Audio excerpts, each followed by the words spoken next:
Hello 12th class, welcome back on साया commerce classes. सो 12th class मैं आपके सामने फिर हाजिर हूँ बिजनेस स्टडी की एक और नई वीडियो के साथ। बिजनेस स्टडी में हम डिस्कस कर रहे थे चैप्टर नंबर फर्स्ट को, nature and significance of management. Last class के अंदर हमने डिस्कस किया था मैनेजमेंट की करैक्टरिस्टिक्स क्या क्या होती हैं। उम्मीद करती हूँ आपको क्लास अच्छे से समझ आ गई होगी। अगर आपने अभी तक मैनेजमेंट की करैक्टरिस्टिक्स नहीं देखी है तो फटाफट से प्लेलिस्ट में जाएं और देख लें, क्योंकि आज हम डिस्कस करेंगे ऑब्जेक्टिव ऑफ मैनेजमेंट, मैनेजमेंट के ऑब्जेक्टिव, एंड फिर हम देखेंगे इम्पोर्टेंस ऑफ मैनेजमेंट, मैनेजमेंट की इम्पोर्टेंस को, मीन्स किस उद्देश्य से मैनेजमेंट किया जाता है किसी भी ऑर्गेनाइजेशन के अंदर और उसकी इम्पोर्टेंस क्या क्या होती है मैनेजमेंट की। सबसे पहले हम बात करते हैं ऑब्जेक्टिव ऑफ मैनेजमेंट।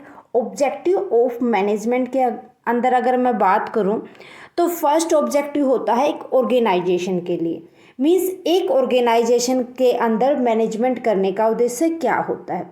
सबसे पहले देखो, कोई भी ऑर्गेनाइजेशन होती है वो किस लिए बनाई जाती है, ताकि उसके अंदर प्रॉफिट हो, वो कॉस्ट को कवर कर सके और रिस्क से बच सके और वो लॉन्ग टाइम तक सरवाइव करे। एंड अपने अंदर ये नहीं कि लॉन्ग टाइम तक चलती रहे लॉस में, नहीं, वो फ्यूचर प्रोस्पेक्टस से लेते हुए अभी से इम्प्रूवमेंट करे अपने आप में, मीन्स ताकि वो आगे ग्रोथ कर सके। ठीक है, तो फर्स्ट ऑब्जेक्टिव है जो हमारा, उसके अंदर organisational objective can be divided into survival.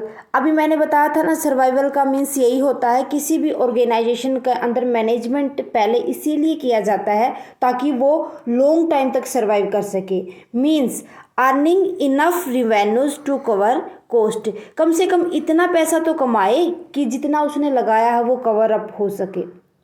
Then उसके बाद आता है प्रॉफिट कमाती। देखो, हर एक ऑर्गेनाइजेशन यही चाहती है कि वो जितना लगाए उससे ज़्यादा वो कमाए।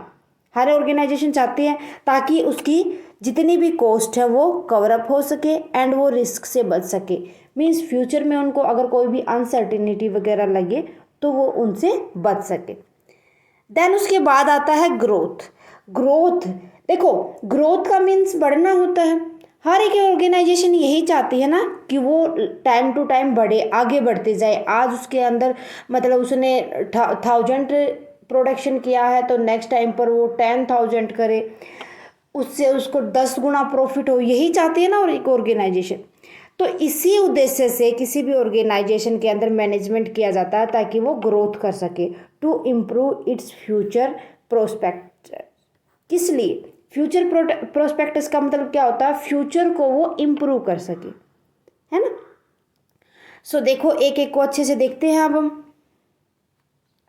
First, survival. Survival management by taking positive decision. कोई भी मैनेजमेंट के अंदर मैनेजमेंट क्या करके चलती है, मतलब किसी भी ऑर्गेनाइजेशन के अंदर मैनेजमेंट करती यही है कि जितने भी उसकी बिजनेस एक्टिविटीज़ हैं उस बिजनेस के अंदर वो लॉन्ग टाइम तक सर्वाइव कर सके, मीन्स जो उन्होंने काम स्टार्ट किया है किसी भी ऑर्गेनाइजेशन के अंदर वो लॉन्ग टाइम तक चलता रहे। ठीक है, management by taking positive decision with regard to different business activities ensure survival of business for long term, कि हमारा बिजनेस लॉन्ग टाइम के लिए सर्वाइव करे। ओके, देन उसके बाद आता है प्रॉफिट। भाई प्रॉफिट, हर एक ऑर्गेनाइजेशन यही चाहती है कि वो प्रॉफिट कमाए, है ना। हर एक सक्सेसिव रनिंग बिजनेस एक्टिविटी के अंदर रिस्क भी होता है ताकि वो रिस्क से कवर कर सके। So it play an important role in facing business risks and successful running of business activity. हर एक ऑर्गेनाइजेशन के अंदर मैनेजमेंट इसीलिए किया जाता है ताकि वो अगर उसको कोई भी रिस्क लगे कि हाँ फ्यूचर के अंदर ये रिस्क हो सकता है तो उसको कवर अप कर सके वो, ठीक है, और सक्सेसफुली अपनी बिजनेस एक्टिविटी को रन अप कर सके। देन उसके बाद ग्रोथ। तो मैनेजमेंट जो होती है वो यही सोच कर की जाती है कि हमारा business time to time growth करे, उसकी सेल्स में इंक्रीज हो, उसके एम्प्लॉयज़ में इंक्रीज हो, उसके प्रोडक्ट में इंक्रीज हो, वो एडिशनल कहीं और इन्वेस्ट करे, मीन्स अपनी लॉन्ग टर्म सेट को खरीदे। Management must ensure growth which can be measured by increase in sale, number of employees, number of product and additional investment. क्या वो कर सके? वो एडिशनल इन्वेस्टमेंट कर सके और लॉन्ग टर्म इन्वेस्टमेंट कर सके वो। ठीक है, तो यहाँ पर देखो मैनेजमेंट का उद्देश्य क्या हुआ और एक ऑर्गेनाइजेशन के लिए, ताकि वो ऑर्गेनाइजेशन लॉन्ग टाइम तक सर्वाइव करे और प्रॉफिट कमाए और ग्रोथ हो उस ऑर्गेनाइजेशन के अंदर। ठीक है, तो मेन उद्देश्य इसका यही होता है। उसके बाद आता है सोशल ऑब्जेक्टिव। भाई हर एक जो ऑर्गेनाइजेशन होती है वो सोशल प्रोस्पेक्ट्स को लेके चलती है, कि मीन्स सोसाइटी को किस तरीके से वो, सोसाइटी के लिए किस तरीके से वो एडवांटेजेस दे सके। So social objective is to provide some benefit to the society. अब सोसाइटी को किस तरीके से एक ऑर्गेनाइजेशन बेनिफिट देगी? भाई इस तरीके से मैनेज करके चलो तुम कि जो एक्सटर्नल एनवायरनमेंट है, मीन्स जो सोसाइटी है हमारी, उनके साथ तुम्हारा फ्रेंडली बिहेवियर हो। मीन्स इस तरीके के आप प्रोडक्ट बनाओ जो पब्लिक को पसंद आए। Okay, like apply environmental friendly practice in the production process and giving employment to disadvantaged section of a society। disadvantaged section of society का मीन्स यही होता है कि जिन लोगों को काम की नीड है तो उनको काम दो आप, है ना। अपनी ऑर्गेनाइजेशन को इतना बढ़ाओ कि जो लोगों को काम दे सको। एग्जाम्पल हो जाएंगे उसके अंदर TISCO, ITC and Asian paint. भाई जो एशियन पेंट है इसके बारे में आप सभी ने सुना होगा कि ये इतना मतलब ग्रोथ करती है, इतना प्रॉफिट कमाती है कि इसने मोस्टली बहुत ज़्यादा अनएम्प्लॉयमेंट को दूर कर दिया है। मीन्स जिन लोगों को काम की नीड थी उनको इन्होंने काम दिया है, ये देखते हुए कि हाँ भाई ये एबल भी है काम करने की और इसको काम की ज़रूरत भी है। ठीक है, उसके बाद आता है पर्सनल ऑब्जेक्टिव। भाई पर्सनल ऑब्जेक्टिव के अंदर यही फोकस किया जाता है कि एक पीपल जो काम करता है एक ऑर्गेनाइजेशन के अंदर, उसके लिए किस तरीके से बेनिफिट होगा। भाई वो कोऑर्डिनेट करके चलेगा, मैनेज अच्छे से करके चलेंगे तो एक ऑर्गेनाइजेशन के अंदर जितने भी एम्प्लॉयज़ होते हैं, मीन्स सुबॉर्डिनेट और सुपीरियर के बीच में अच्छा रिलेशनशिप बनता है। Personal objective is to focus on diverse personal objectives of a people working in organization which need to be reconciled with the organizational objective। ताकि देखो मैनेज करके चलेंगे, कोऑर्डिनेट बना देंगे एक सुपीरियर और सबॉर्डिनेट के बीच में, तो जितने भी एक पर्सन होता है जो एम्प्लॉय होता है उसका जो उद्देश्य होता है वो मैच करेगा किसके साथ? ऑर्गेनाइजेशन के उद्देश्य के साथ। मीन्स जो ऑर्गेनाइजेशन का ऑब्जेक्ट है उसको वो अपना मान के चलेगा। एक गुड मैनेजमेंट तो यही कहती है ना। तो मैनेजमेंट जो की जाती है, मैनेजमेंट इसी तरीके से की जाती है ताकि ऑर्गेनाइजेशन को भी फ़ायदा हो और सोसाइटी को भी फ़ायदा हो और जितने भी उसके अंदर वर्कर हैं उनको भी फ़ायदा हो। ये थे ऑब्जेक्टिव। अब बात करते हैं हम इम्पोर्टेंस। भाई क्या क्या इम्पोर्टेंस होती है मैनेजमेंट की? सबसे पहले तो मैनेजमेंट के अंदर आपको एक बात याद रखनी, जो एक ऑर्गेनाइजेशन का उद्देश्य होता है उसी को एक ग्रुप गोल मान के चलती है मैनेजमेंट। फर्स्ट हो जाएगी अचीविंग ग्रुप गोल। क्या देखो, और हमने बताया था ना, अच्छी मैनेजमेंट होगी तो सबॉर्डिनेट और सुपीरियर के बीच में रिलेशनशिप भी अच्छे होंगे। दैट मीन क्या होगा कि जो एम्प्लॉयज़ होते हैं वो जो ऑर्गेनाइजेशन का गोल होता है उसको अपना गोल मान के चलते हैं, उसी तरीके से वो काम करते हैं। मीन्स यहाँ पर ग्रुप इफेक्ट दिखेगा आपको, ना कि individual. Management create team work and cooperation in the group. Managers give common direction to individual effort in achieving the overall goal of the organization। कि जो मैनेजर्स होते हैं ना, हमने बता दिया कि टीम वर्क होगा यहाँ पर। अगर अच्छा मैनेजमेंट होगा तो मैनेजर यहाँ पर एक जो इंडिविजुअल टीम है उसको डायरेक्शन देंगे और वो उनको फॉलो करेंगे। ठीक है, इससे जो ओवरऑल एक ऑर्गेनाइजेशन का गोल है वो अच्छे से अचीव हो पाएगा। देन उसके बाद आता है इंक्रीज एफिशिएंसी। एफिशिएंसी के अंदर क्या होगा? इंक्रीमेंट होगा।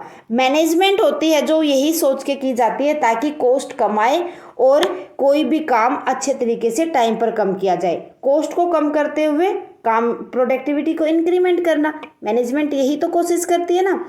तो किससे? उसे एफिशिएंसी के अंदर इंक्रीमेंट होता है।